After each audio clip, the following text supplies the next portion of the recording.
any fancy indicators, no random trend lines, just pure price action, baby. See, every single day, something very specific happens at the open and close of the market. And if you get good at spotting it, you can make a ton of money. Step 1. First, you need to get on a charting platform. If you don't yet have one, I like to use TradingView. I'll leave a link in the description. Once you're on your charting platform, go to the 1 hour time frame. Next, you're going to mark out the previous trading day. On this chart, this whole area was yesterday's price action. Next, you're going to mark the previous day's low and the previous day's high. The reason why we're doing this is because there's lots of liquidity resting above and below these areas. To understand liquidity, you can think of it as areas with large open orders in the market. It's basically just an area with a lot of stop losses and buy orders. Or in other words, lots of money. There will naturally be a lot of stop losses right here at the previous day's low, and there will naturally be a lot of take profits at the previous day's high. That's just a given. One of the greatest lessons I've learned in my 10 years of trading is in order to be successful at trading, you need to be entering where most people are exiting. In essence, liquidity is just that. So when trading, you basically want to try to trap buyers or sellers and use their stop losses as fuel to drive the price in the opposite direction. All the algorithms in the market are doing just this, targeting highs and lows because it wants to target the liquidity. It wants to target the orders. It wants to target the money naturally sitting in the market. And once it does, it'll naturally want to trade in the opposite direction. So often when price targets these highs and lows, this is where price will most likely reverse because of what I just taught you. So if price ever breaks highs, you should look for confluences to enter a short trade. If price ever breaks lows, you should look for confluences to enter long trades. So going back to our example, we have a previous day's high and a previous day's low. And again, naturally, lots of resting liquidity will be above and below these areas. Price can do anything from here. We aren't trying to predict price, we're trying to read it. So in this example, price breaks the previous day's low.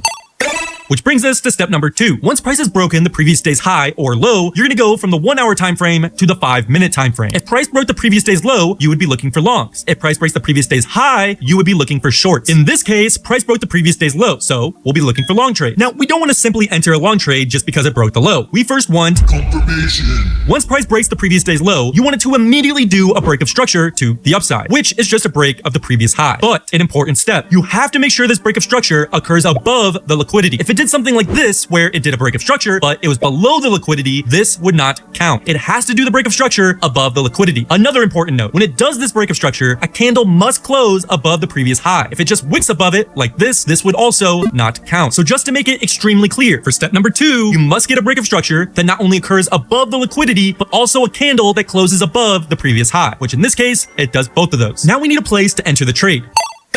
Which brings us to step number 3. Before we get into the next step, let me show you something. So one of my biggest partners, Trade, just released a mobile app, and it's actually insane what you can do with it. The moment you log in, you see your balance, win rate, the amount of trades, profit factor, and a lot of track trading analytics, which is cool, but nothing special. But look how cool this is. They added an AI assistant right on your trading dashboard. You can ask it anything about your trading analytics. For example, what patterns does it see in your daily P&L? It will then give you a complete breakdown of your trades and risk analysis from your own account's data. So you basically have your own personalized mentor in your broker. This is huge because you're not using a generic AI like ChatGPT. You're using an AI that has access to all of your trades and analytics. They even added a P&L calendar so you can see which specific days you were in profit and which days you were red. If you're looking for a new broker and want to actually find ways to improve your trading, go check out Trade and try their new AI assistant. It's actually insane the amount of value you can get from it. I'll leave a link in the description. Which brings us to step number 3. Usually while price does this break of structure, it'll leave behind a fair value gap. Now, I've explained what a fair value gap is like 72,000 times in previous videos, so I'm going to assume you know what that is. If you don't know what it is, simply just search on YouTube, Trading Lab Fair Value Gap, and you'll get a full in-depth explanation of what a fair value gap is in that video. But for now, I'll just assume you know what it is. While price did the break of structure, it left behind a bullish fair value gap. Wait for price to come down to this fair value gap. Once price gets here, we move to the next step.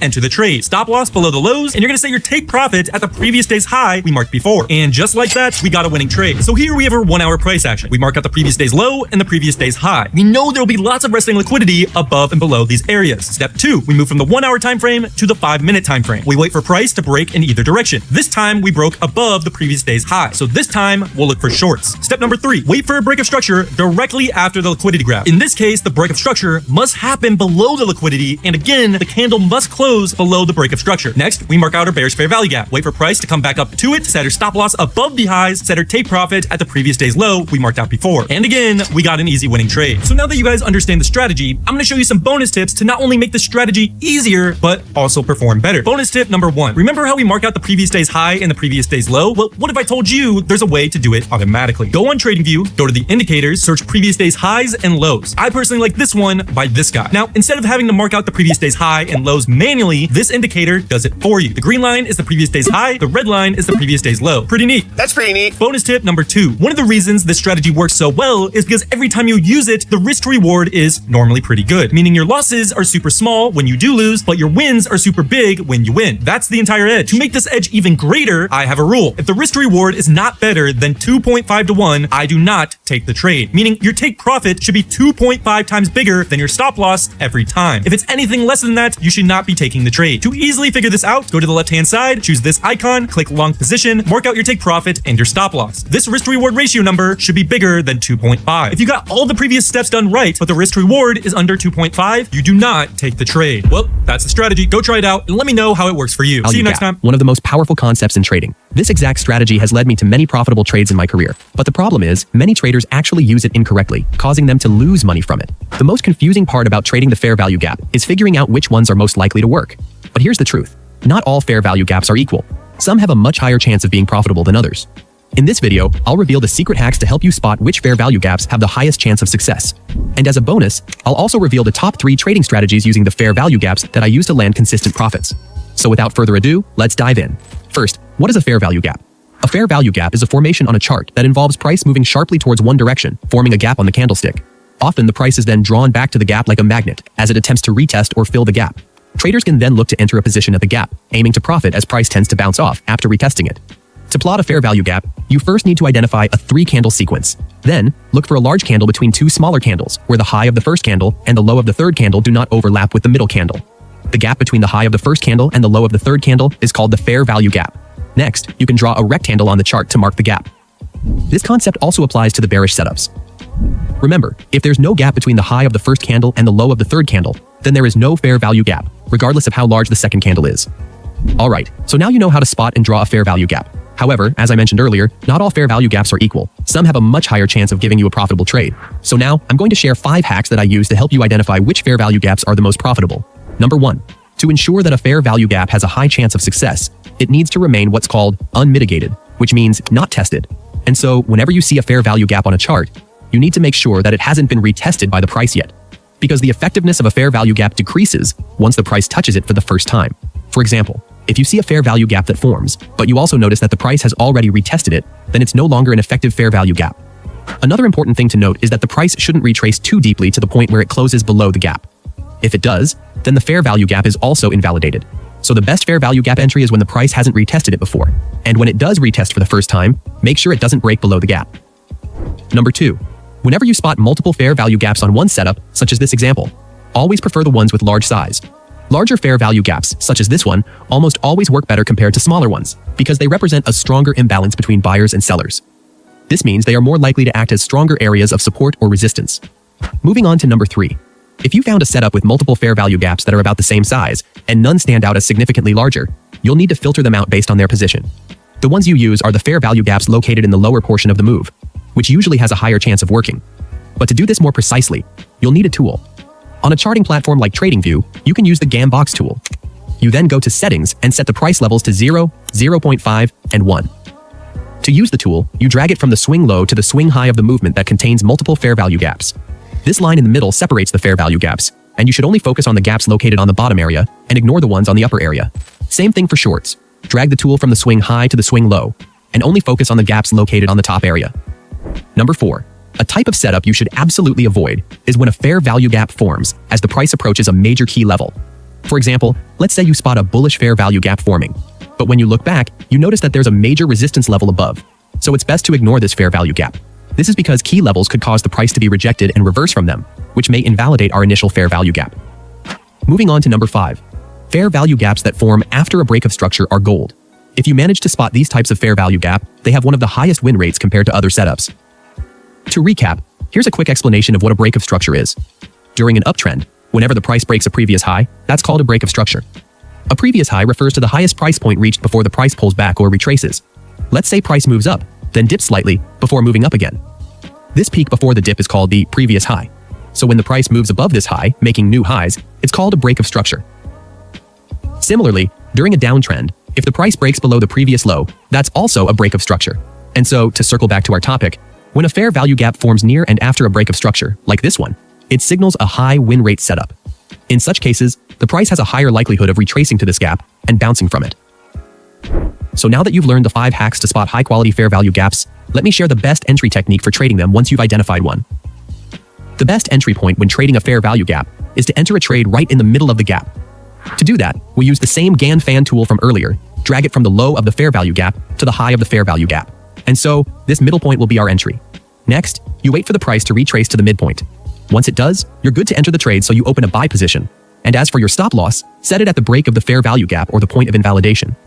Now, I want to share the 3 advanced strategies using the fair value gaps that I use to get consistent profits. But before I do that, I want to talk about something that could help you a lot. SimpleFX. SimpleFX is a free trading platform that allows you to trade anything. It has all the Forex pairs, stocks, crypto, commodities, and indices that you could ever want to trade, from Bitcoin to the S&P 500 to even Nvidia stock. They also come with a built-in trading view chart, which means you can analyze the trades and execute them on the same platform. SimpleFX allows you to deposit using more than 70 different payment methods, which means it couldn't be easier to get your money onto the platform and start trading. And to thank my viewers, they want to give you all the $40 deposit bonus if you deposit at least $100. So if you put $100 on the platform, SimpleFX will give you a free $40 extra to trade with. Give it a try, I think you'll love it. Now let's move on to advanced strategy number 1. The first strategy is called inversion gap, which is a type of fair value gap that has been previously broken. Now, just because a fair value gap has been broken once, doesn't mean it's no longer useful. In fact, you can utilize it one more time as an inversion gap, as there's a possibility that price could reject the level once more on its next move. Here's how you can apply this strategy. The first step is to look for a fair value gap that has been broken. This means the price has already moved through it once. In this case, we see this bullish fair value gap that's been broken. Next, wait for a retracement back towards that gap. This broken fair value gap now acts as a resistance level. Once it retraces, take a position opposite to the original direction of the fair value gap. If it was a bullish fair value gap, open a short position. Now, manage your risk by placing your stop loss just above the fair value gap and aim for a take profit level at twice the distance of your stop loss. As the price reverses and hits your profit target, you secured a nice profit. Important note to remember, inversion gaps typically only work once. So if the price crosses the fair value gap multiple times, the setup loses its validity. Advanced strategy number 2. In this strategy, we're using fair value gaps in combination with the Fibonacci retracement tool. If you don't already know, Fibonacci retracement is a popular tool that uses horizontal lines to show areas of potential support or resistance. In this strategy, the 61.8% level on the Fibonacci tool, also known as the golden zone, is particularly important. So, to combine fair value gaps with the Fibonacci retracement, we're using confluence between them. First, you'll want to identify all the fair value gaps that exist on a setup. Once you've marked these gaps, use the Fibonacci retracement tool. Apply it from the low to the high of the movement that has multiple fair value gaps. Next, focus on the fair value gap that's closest to the 61.8% Fibonacci level. So this is the gap that we're interested in. Next, just wait for the price to retrace that gap. Once it does, make sure the candle still closes within or above it, such as in this example. Once our entry criteria are met, you can enter a buy position. Then, place a stop loss below the fair value gap and set your take profit target at 2 times stop loss. As you can see, price bounced off the fair value gap, giving us a good profit. Advanced strategy number 3. In this strategy, we're combining fair value gap trading with multi-time frame confirmation. First, start by choosing a time frame, preferably higher time frames like the 4-hour chart. Next, identify the long-term trend using the 200-period EMA indicator. The EMA helps to ensure that we're trading in the same direction of the long-term trend. If the price is above the EMA, you only look for bullish fair value gaps. If the price is below, you only look for bearish fair value gaps. In this example, the trend is bearish, so we'll look for bearish fair value gaps. We find one right here, a large red candle with a gap between 2 smaller candles. Since the price hasn't retested it yet, it's still unmitigated, making it a potential setup. Next, we wait for the price to retrace to the fair value gap. Once it does, we prepare for entry. Now, relying solely on the midline of the fair value gap for entry can sometimes be insufficient, as price may reverse from the gap before reaching it. So, we use another confirmation method, multi-time frame analysis. We zoom into a smaller time frame, like the 1-hour chart. Here we use a momentum indicator like the MACD to help for confirmation, so we wait for it to cross downwards. Once it does, we can take a short position. Next, place your stop loss at the invalidation point of the fair value gap and set your take profit at twice the size of your stop loss. As you can see, this trade ends up being profitable. Now here's a quick guide on which time frames to choose for multi-time frame confirmation. So as you can see, trading the fair value gaps can be very profitable. But for profitable strategies like this, you would also need a good platform to execute these trades for you, which is why I partnered with SimpleFX to make your trading easier.